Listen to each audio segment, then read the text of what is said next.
Gobert's outfield. Dončić maneuvers for the lead. Got it! Welcome back to the channel, everybody. The Dallas Mavericks are one win away from the NBA Finals, and this is a team that missed the playoffs completely last year, not even making the play-in. A lot of credit to Nico Harrison and Mark Cuban for putting this team together. The Mavericks have actually been to the conference finals 5 times since Cuban bought the team in 2000. You had that 03 team with Nowitzki and Nash, that 06 team that lost to the Heat in the finals, and then that 2011 redemption year where they won it all. Now, they had a few down years as Dirk Nowitzki got old, but they've been able to go to 2 conference finals with Luka in 2022 and 2024, but those 2 teams were very different.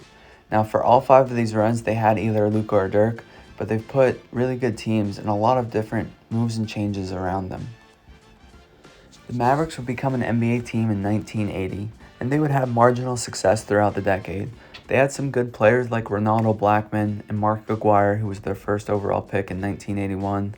These guys would help the team make the conference finals in 1988, but lose to the Los Angeles Lakers and Magic Johnson.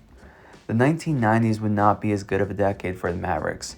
From 1991 all the way to 2000, the Mavericks wouldn't even make the playoffs.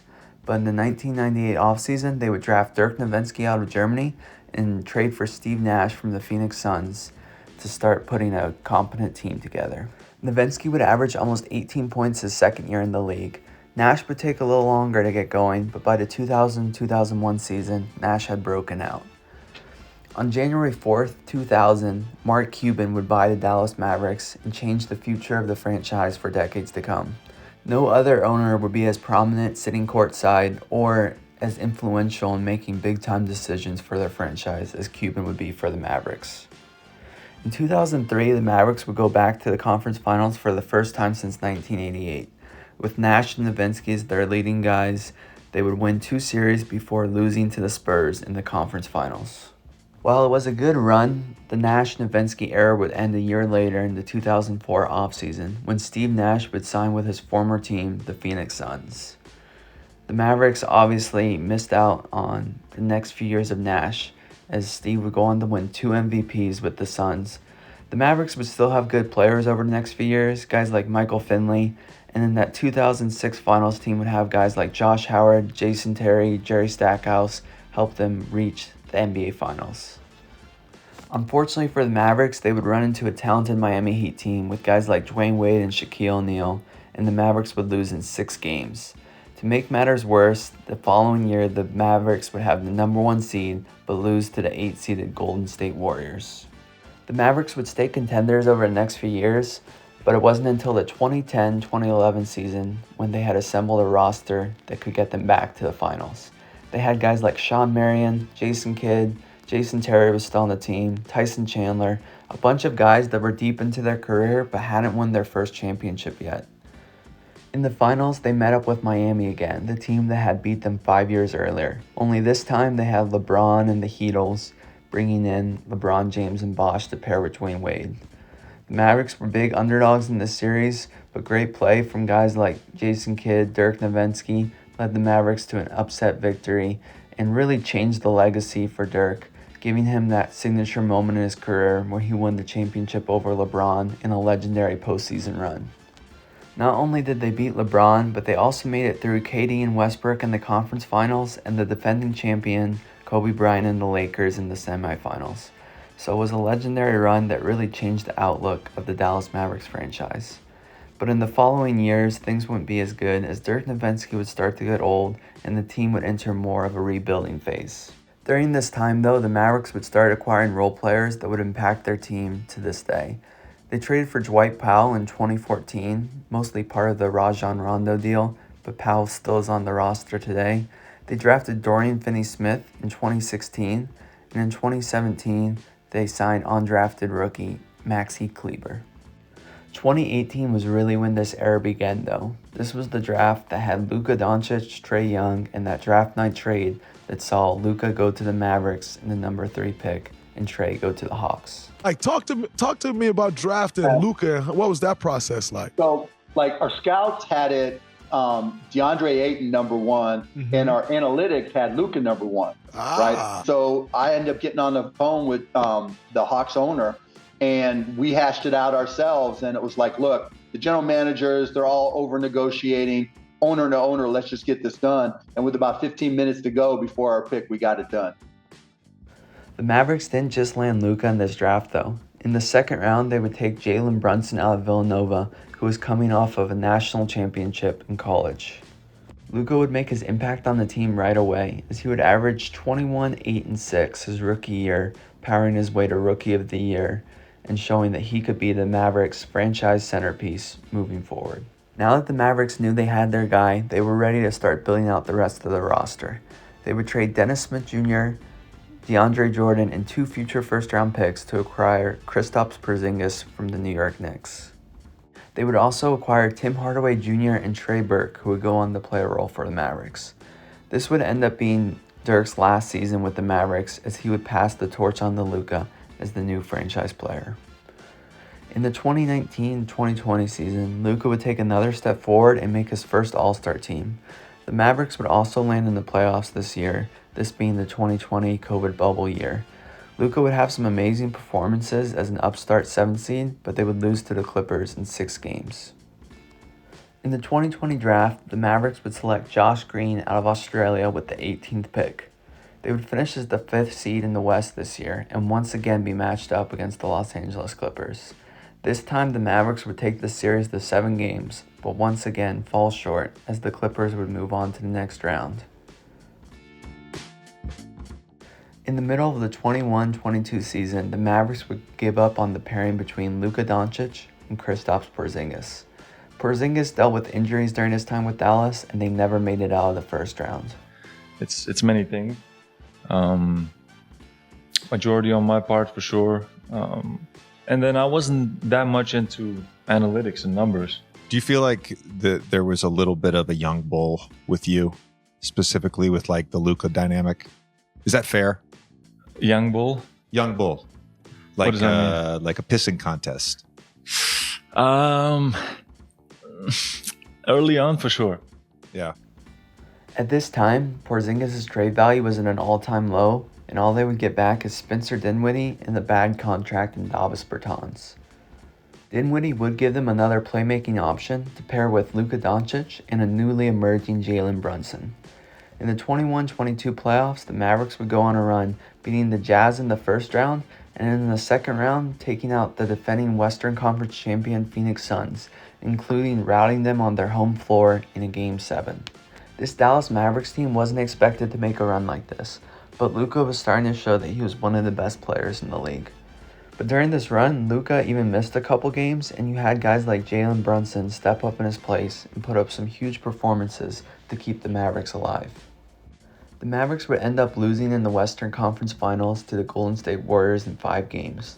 The Warriors would go on to win the title, so you would think that the Mavericks would want to keep this core together. The guys like Jalen Brunson, Dorian Finney-Smith, Spencer Dinwiddie that helped make this run happen. Things would change a lot, though, for the Mavericks in the next coming years. In the 2022 offseason, Jalen Brunson would sign a 4-year, $104 million deal with the New York Knicks and leave the Dallas Mavericks. In hindsight, this is obviously a terrible move by the Mavericks not to try to re-sign Brunson, as he would go on to become an all-star player and put up some great playoff performances. The Mavericks brass definitely deserves some criticism for not trying to re-sign Brunson, and it is a little bit reminiscent of when Steve Nash left in 2004 and ended up going to the Phoenix Suns and going on to win those MVPs. Maybe Brunson could have that kind of career outlook too. With Brunson gone, Dinwiddie would have to be the number 2 option for the Mavericks, but this wouldn't be enough for them as they would be falling behind in the Western Conference. So at the trade deadline, they sent Dinwiddie and longtime role player Dorian Finney-Smith to the Brooklyn Nets for former All-Star Kyrie Irving. Now in 2023, superstars were going for a lot on the trade market. A guy like Rudy Gobert fetched 5 first-round draft picks, but the Nets only received 1 in the Kyrie Irving trade. Looking back, a lot of people say that this trade, the Mavericks fleeced the Nets, but you gotta remember at the time, Kyrie Irving was a very controversial player. He had made some bizarre statements over the years and had run himself out of a few situations, not having happy endings in Boston or in Brooklyn. Kyrie was also in the last year of his deal, and whatever team was going to trade for him was expected to give him a long-term contract extension in the following offseason. Things would not work out that well between Luka and Kyrie though when they were playing the 22-23 season, as they would only go 5-11 together to finish the year. The Mavericks would go full Sam Hinkie in the last few games of the year, sitting Luka in an attempt to keep their first-round pick in the upcoming draft. Their plan would work to perfection as they would miss out on the playoffs entirely, not even making the play-in. They would get the 10th pick in the draft but trade back 2 spots with the Oklahoma City Thunder before selecting Dereck Lively. In this deal, they were able to get rid of that bad Davis Bertans contract, but most importantly, they would get a talented young big in Dereck Lively, who was one of the top players in his high school class before getting to Duke. They would also sign Derrick Jones Jr. in the offseason for only $2 million, a guy who had bounced around a few teams as a solid role player. They brought Dante Exum back into the league after playing 2 years in Europe, and a lot of people had given up on this once highly touted prospect. They used most of that cap space they freed up to sign Grant Williams to a 4-year contract. Luka and Kyrie would play a lot better than that 5-11 record the year before, as they would have a winning record but be in the middle of a competitive Western Conference. Luka would even have a 73-point game during the year, but the Mavericks knew they would need to make some changes to their team if they wanted to become contenders. Grant Williams didn't end up being the greatest fit with this Mavericks team, so at the trade deadline they moved him to Charlotte and acquired PJ Washington, a Dallas native. They had to give up a future first-round pick in this deal, but they were able to acquire a young talented player in PJ Washington who had been stashed away on some bad Hornets teams over the years. They also acquired Daniel Gafford from the Washington Wizards by basically using an Oklahoma City first-round pick that they got by sending the Thunder their 2028 first-round pick swap. Gafford is a good shot-blocking big who added another lob threat to pair alongside the young Dereck Lively. After these moves, the Mavericks were a vastly improved team. They would finish 21-9 after the trade deadline, the 3rd best record in the NBA during that span. The Mavs started to finally look complete, and you had some big moments in that second half of the season, like Kyrie Irving's insane shot against the Nuggets to beat them at the buzzer. The Mavs also started to look like a close-knit group during this time, and it would carry over into the playoffs, as in their first round series they would take out the ailing Clippers, and in the second round they would go up against the number 1 seed Oklahoma City Thunder. Luka was a little hobbled with injuries during this series, and he was going up against another MVP finalist in Shai Gilgeous-Alexander. But the Mavs would prevail, winning in 6 games, thanks in a large part to guys like Derrick Jones Jr. and PJ Washington, Dereck Lively stepping up huge in key moments to give the Mavericks the series victory. Now, during the Western Conference Finals, the Mavericks have been able to take a 3-1 series lead against the Minnesota Timberwolves, who look like world beaters after taking out the defending champion Denver Nuggets. I think the Mavericks finally found the right players for their formula. They want another shot creator around Luka Dončić, and they have one of the best in the game with Kyrie Irving, who can get to the rim whenever he wants and make those spectacular finishes. And they have a bunch of other players who are just good role players who know their role. Guys like Dereck Lively and Daniel Gafford to protect the paint and also finish those lobs, just give that extra threat for when Luka and Kyrie drive. And then guys on the wing like Derrick Jones Jr. and PJ Washington that can make threes and also be versatile defenders they can throw on opposing team stars. The era of 3 superstars just being randomly thrown together is dead, and the Mavericks may have found the winning formula in terms of team building. Let me know down in the comments what you think. Do the Mavericks have what it takes to win the title this year? Thanks for watching. Please like the video and subscribe to the channel. We'll see you next time.